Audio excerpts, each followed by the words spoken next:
Oke. Assalamualaikum warahmatullahi wabarakatuh.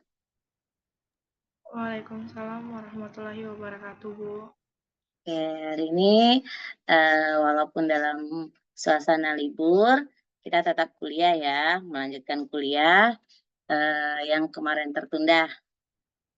Oke, kemarin kita sudah bahas sediaan suspensi ya, suspensi emosi ya. Emosi aja kemarin, minggu lalu. Emosi ya kalau Ibu nggak salah. Nah, sekarang kita membahas formulasi dan evaluasi sediaan krim ya. Dulu waktu farmasetika dasar itu kita sudah pernah ya membuat sediaan krim. Ingat nggak? Iya, sudah, Bu. Sudah ya. Kira-kira masih ingat juga nggak ya? Apa sih itu sediaan krim?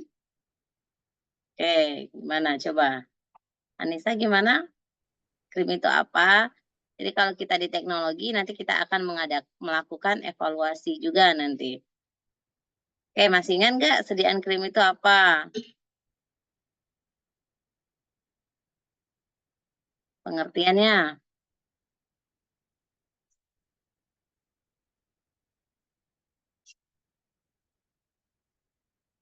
Mungkin ada yang lain yang bisa membantu? Dia merupakan sediaan apa? Sediaan padat atau sediaan setengah padat? Setengah padat, Ibu. Sediaan semi padat, Bu. Semi padat ya, atau setengah padat. Oke, dia merupakan sediaan setengah padat. Terus dia terdiri dari ada minyak, ada air ya di sediaan krim itu ya. Iya, Bu. Ya, sama dengan juga emosi, cuman dia ada bahannya terdispersi atau terlarut dalam bahan dasar yang sesuai. Ini menurut FI. Nah, istilah ini secara tradisional digunakan sediaan setengah padat yang mempunyai konsistensi relatif cair yang diformulasikan sebagai emosi air dalam minyak atau minyak dalam air. Ini menurut FI edisi 4. Nah, sedangkan definisi lain menurut FI edisi 3, krim itu berbentuk sediaan setengah padat, dia berupa emosi, dia mengandung air tidak kurang dari 60% dan dimaksudkan untuk pemakaian luar. Krim ada nggak untuk pemakaian dalam? Tidak ada ya? Enggak, Bu. Tidak. Oke, jadi kalau sediaan krim itu semuanya dimaksudkan untuk pemakaian luar. Ada lagi, krim merupakan sediaan setengah padat berupa emosi kental katanya.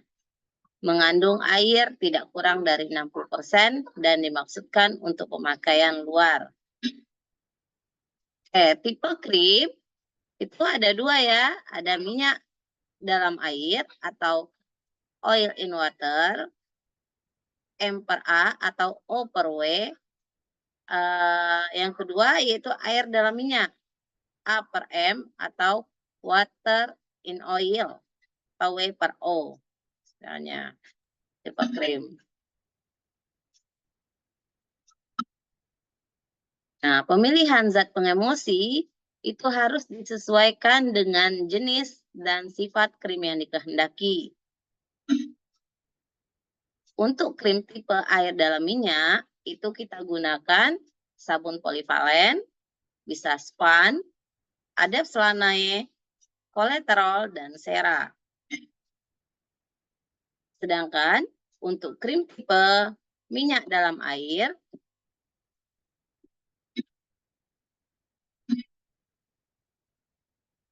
menggunakan sabun monovalen seperti TEA, trietanolamine, natrium lauresulfat, kuning telur, gelatinum, kaseunum, CMC, dan emulgidum. Nah, ini formula dasar krim. Ada oil base, basis air, basis minyak, ada water base. Ada fase minyak, ada fase air. Ya. Jadi kita akan menggabungkan antara fase minyak dan fase air. Jadi fase minyak merupakan bahan obat yang larut di dalam minyak. Dia bersifat asam, contohnya yaitu asam stearat, parafin liquid, ada selanae, stera, parafin,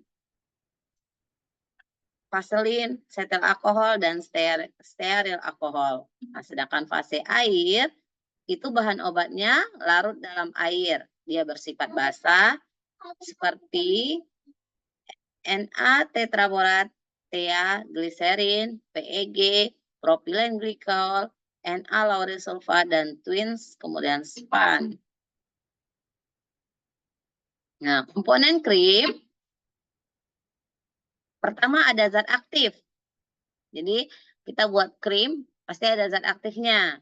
Nah, zat aktif itu biasanya kadang ada berisi antibiotik, bisa krim fungisida untuk jamur, antiinflamasi, krim seperti apa contohnya nih, krim antiinflamasi. Yang panas itu loh.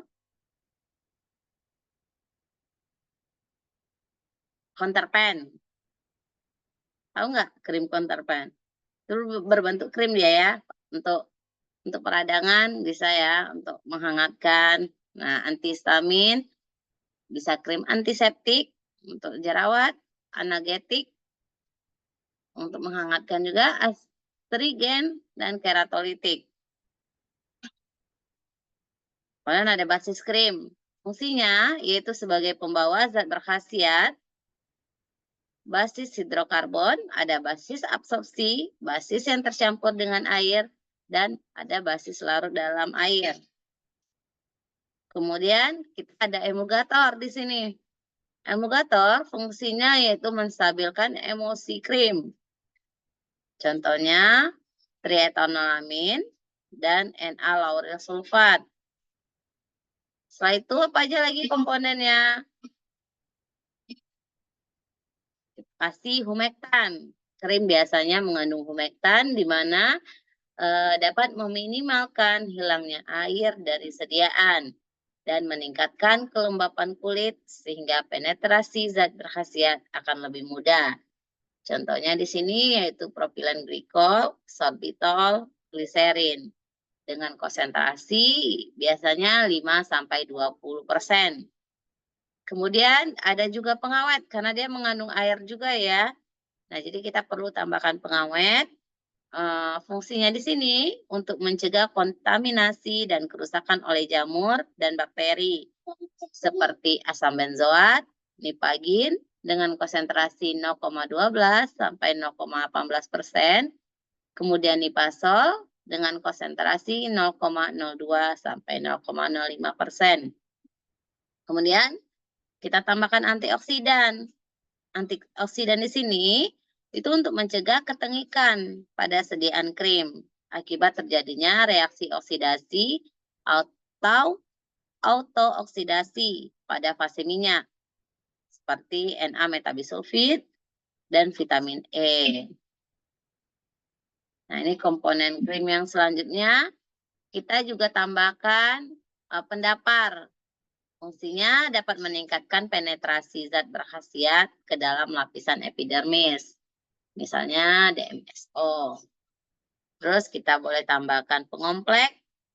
Dia dapat mengikat logam yang terdapat dalam sediaan selama proses pembuatan, selama proses penyimpanan obat, terutama karena wadah yang kurang baik. Misalnya di sini ETA. Kemudian ada juga pendapar ya untuk mempertahankan pH NaH2PO4. Nah, kestabilan krim itu akan terganggu atau rusak jika sistem campurannya terganggu, terutama disebabkan oleh perubahan suhu dan perubahan komposisi yang disebabkan perubahan salah satu fase secara berlebihan atau zat pengemosinya tidak tercampur satu sama lain. Nah, pengenceran krim itu hanya dapat dilakukan jika diketahui pengencernya yang cocok dan dilakukan dengan teknik aseptik.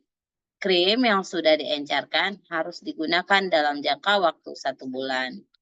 Nah, sebagai pengawet pada krim umumnya yaitu metilparaben, nipagin dengan kadar 0,12 hingga 0,18, propil paraben atau nipasol. Kemudian penyimpanan krim dilakukan dalam wadah tertutup baik atau tubo yang di tempat yang sejuk. Penandaannya pada etiket harus juga tertera obat luar. Jadi hanya untuk pemakaian luar. Ini basis krim tadi ya. Nah, basis krim hidrokarbon itu bersifat lemak. Dia tidak terabsorpsi melalui kulit. Dia sedikit atau tidak mengandung air sama sekali. Tidak tercampur dengan air, daya absorpsi air dari lingkungannya rendah 5-10%. Keuntungannya, itu dapat digunakan untuk zat aktif yang mudah terhidrolisis, bersifat emulien, dapat melekat pada permukaan kulit dalam waktu yang lama. Basis ini dapat meningkatkan hidratasi kulit karena basis ini akan membentuk suatu lapisan waterproof yang akan menghambat hilangnya air dari sel-sel kulit, bersifat emulien atau moisturizer. Contohnya di sini Vaseline Alba, Vaseline Flava, dan parafin cair.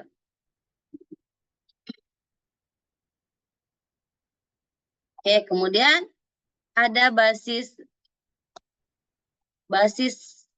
absorpsi atau basis serap. Basis ini paling banyak digunakan sebagai basis krim karena dia larut dalam air dan terabsorpsi baik oleh kulit, membentuk emulsi tipe minyak dalam air seperti vanishing cream. Fase minyak, fase internal itu campuran dari petrolatum dengan alkohol BM tinggi, yaitu setil atau steril alkohol, asam stearat, trietanolamine. Stearat akan menghasilkan emulsi dalam bentuk sabun. Fase airnya atau fase eksternal itu seperti bahan pengawet, humektan, pendapar, dan emulgator. Nah, metode pembuatan krim yang pertama metode fusion, yaitu pelelehan. Bahan yang larut dalam fase minyak kita panaskan dulu pada suhu 60-70 derajat. Bahan yang larut dalam air dipanaskan pada suhu yang sama, kemudian fase dicampur, aduk, gerus cepat sampai terbentuk massa krim. Kemudian yang kedua metode triturasi, di mana zat aktif ditambah zat tambahan, zat pembantu, kemudian dicampur dengan sedikit basis. Setelah itu baru dilanjutkan dengan penambahan sisa basis. Atau dapat juga digunakan pelarut organik untuk melarutkan zat aktif yang tidak larut. Kemudian baru dicampur dengan basis yang digunakan. Paling sering digunakan terutama dalam skala industri. Ini paling banyak digunakan metode triturasi ini. Nah, ini instabilitas krim. Kerusakan yang terjadi biasanya pada krim. Cracking, flokulasi, dan koalesensi. Cracking ini pemisahan fase terdispersi, menyebabkan creaming, terbentuknya emulsi yang terkonsentrasi sehingga membentuk krim pada permukaan emulsi. Flokulasi itu agregasi berkumpulnya partikel-partikel membentuk suatu gumpalan. Sedangkan koalesensi itu bersatunya aglomerat membentuk globul yang lebih besar. Nah, keuntungan dari sediaan krim, itu dia dapat mudah dicuci dan dihilangkan dari kulit. Dia tidak lengket.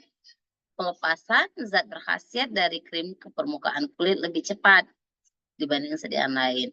Absorpsi obat ke dalam lapisan kulit lebih cepat.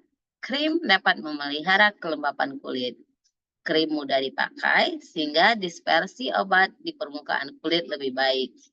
Karena krim banyak mengandung air, di samping itu sel hidup biasanya lembab sehingga akan mempercepat pelepasan obat karena krim mengandung emulgator yang dapat menurunkan tegangan permukaan kulit. Nah, di samping ada keuntungan, tentunya ada kerugian. Nah, kerugiannya pertama susah dalam pembuatannya karena harus dalam kondisi yang panas. Ya, kita menyatukan fase minyak dan air itu harus dalam keadaan panas.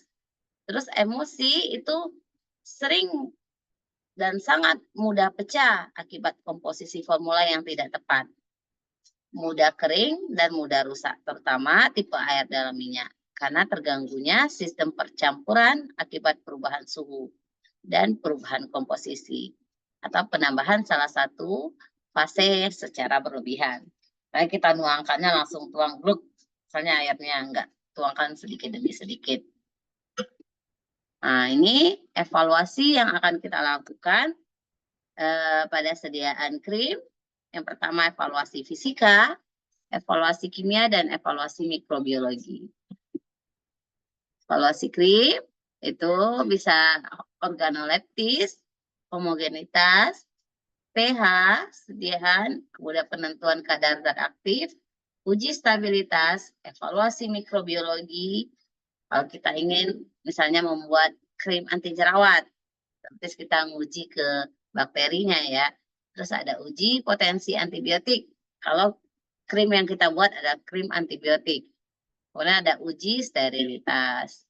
Nah, stabilitas krim, uji stabilitas dipercepat dengan metode agitasi atau sentrifugasi. Nah, sediaan di sentrifuge dengan kecepatan tinggi, yaitu 30.000 rpm. Kemudian amati apakah ada pemisahan fasenya, fase air dan minyak itu.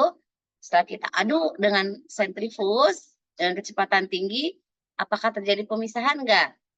Jadi kalau terjadi pemisahan berarti sediaan krim yang kita buat itu tidak stabil. Boleh juga dilakukan dengan stabilitas termik. Oleskan krim pada kaca objek, kemudian dipanaskan pada suhu 30, 40, 50, dan 60 derajat, serta 70 derajat. Kemudian amati dengan bantuan indikator, misalnya sudan merah.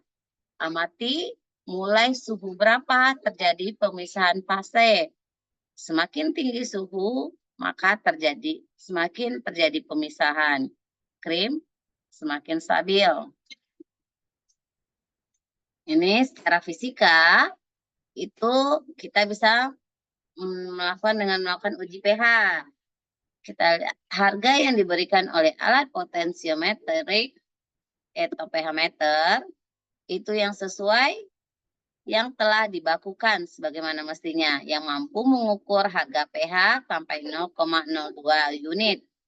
pH menggunakan elektrode indikator yang peka terhadap aktivitas ion hidrogen, elektrode kaca, dan elektrode pembanding yang sesuai seperti elektrode kalomel atau elektrode perak-perak klorida. Daya sebar. Kita perlu tahu daya sebarnya gimana.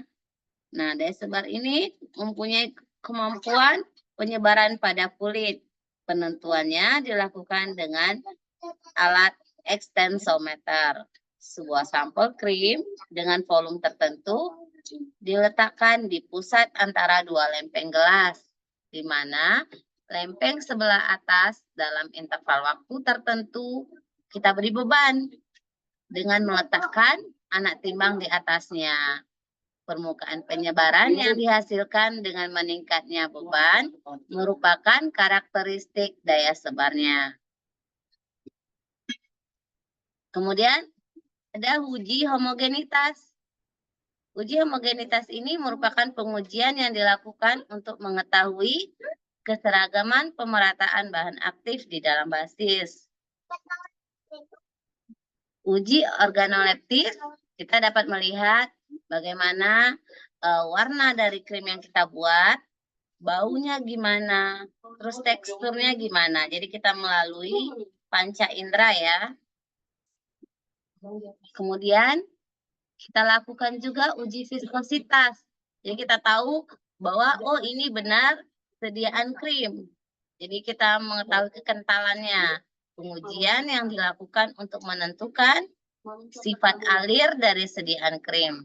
Jadi nanti kita juga bisa menentukan apakah sediaan kita sifat alirnya